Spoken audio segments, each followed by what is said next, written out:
2024 ini yang hanya mencapai 7.403 kunjungan Wisman.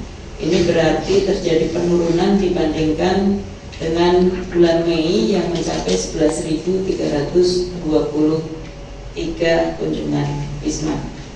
Sehingga secara mantuman tercatat turun 34,62%. Begitu juga secara year on year mengalami penurunan 33,83%. Perlu kami sampaikan juga untuk bulan Juni ini masih kami berikan notasi bintang angka sementara karena pada bulan Juni terjadi adanya gangguan untuk data keimigrasian sehingga posisi ini masih kami beri notasi sementara. Jadi kalau nanti angkanya sudah final, kami akan sampaikan informasi pada rilis berikutnya. Untuk jumlah kunjungan Wisman selama 1 semester 2024 yang ke DIY tercatat 50.466 kunjungan Wisman. Ini kalau kita bandingkan dengan posisi sebelum COVID yaitu 2019, ini hampir menyamai, di mana 2019 51.378 dan dari tahun 2020 posisi 2024 ini adalah yang tertinggi. Mudah-mudahan di bulan-bulan berikutnya ini juga semakin tinggi kunjungan Wisman sehingga kondisi pariwisata di DIY semakin baik. Penyebabnya? Ya memang di luar negeri juga kan banyak event-event yang lain juga ya. Bahkan nanti bulan Agustus September itu juga ada di Paris itu ya, Olimpiade Paris ya, itu juga kita masih harap-harap cemas juga banyak Wisman yang pergi ke sana atau yang memang animonya ke Indonesia ke DIY juga masih tetap konsisten gitu ya. Kemudian tadi juga kita masih menyampaikan angka sementara itu karena bulan Juni yang lalu itu ada gangguan di data keimigrasian ya, ada gangguan di PDN juga sehingga masih memungkinkan itu nanti terjadi perubahan. Tapi memang terjadi penurunan bulan Juni dibandingkan dengan bulan Mei. Bahkan Malaysia dari tetangga sebelah yang biasanya tinggi itu turunnya sampai 50%. Kami juga masih menelusuri kira-kira apa sih penyebabnya kok turunnya sampai tinggi sekali untuk berkebangsaan Malaysia. Dan itu juga berpengaruh di angkutan udara tadi ya Bu? Atau seperti apa? Yang internasional. Iya.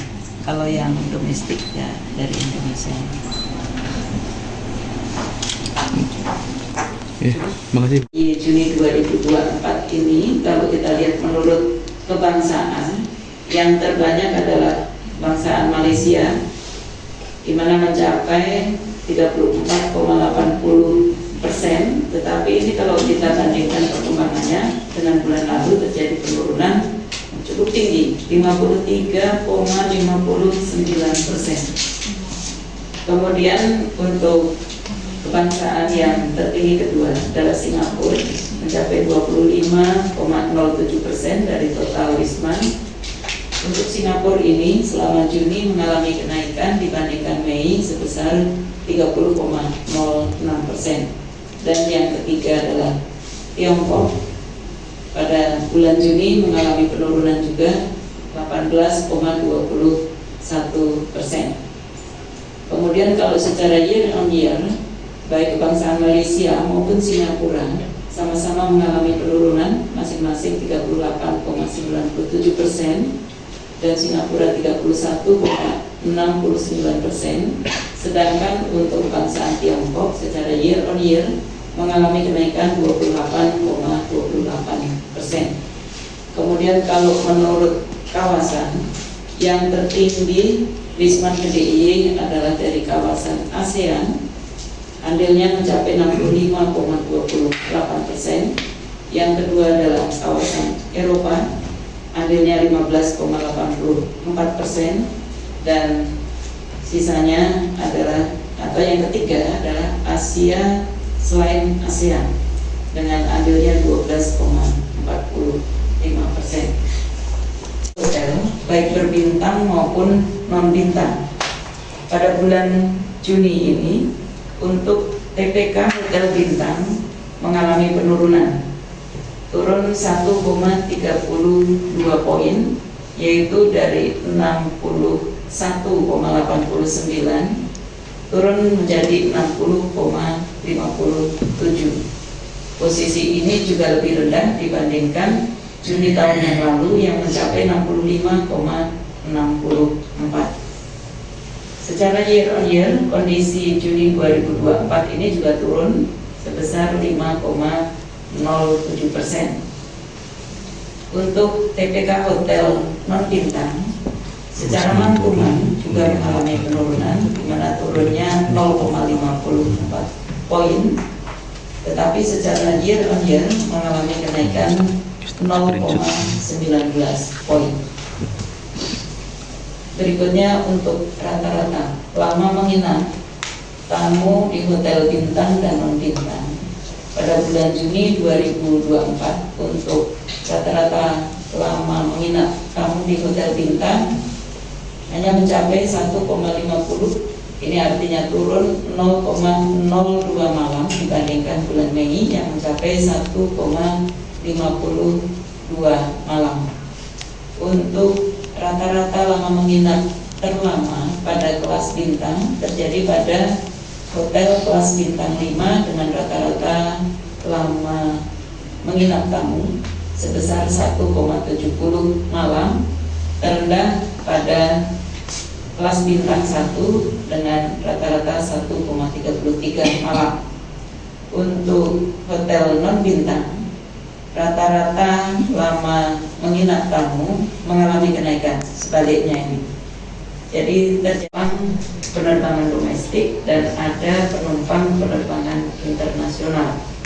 Pada penumpang penerbangan domestik, jumlah penumpang pada bulan Juni 2024 adalah 163,41 ribu penumpang,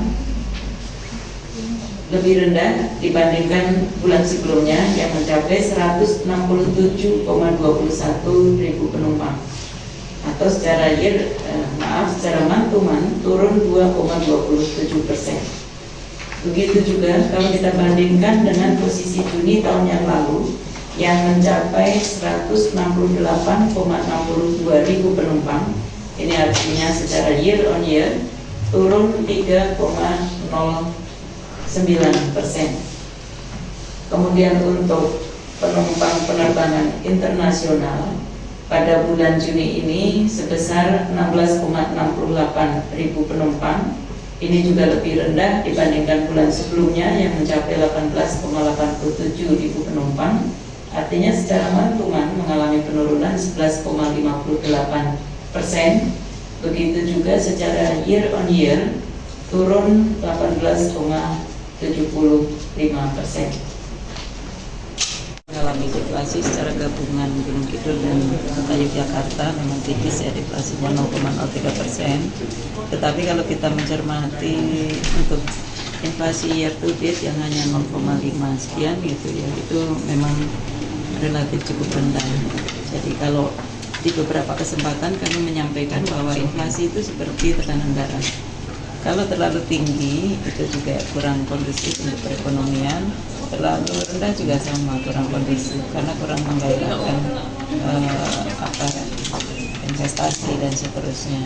Karena itu mudah-mudahan inflasi yang year to date ini cukup rendah, di bulan-bulan berikutnya terjadi inflasi sehingga untuk inflasi secara tahunan nanti DIY bisa pada kondisi yang moderat atau sesuai dengan asumsi makro 2,5 plus minus 1, sehingga ini akan membuat kondisi perekonomian di DIY juga menjadi lebih baik. Dampaknya ke perekonomian tadi ya Pak ya? Ya, ke perekonomian pasti akan berdampak. Kalau terlalu tinggi itu membuat daya beli masyarakat menjadi turun, bisa berdampak terhadap kemiskinan yang meningkat.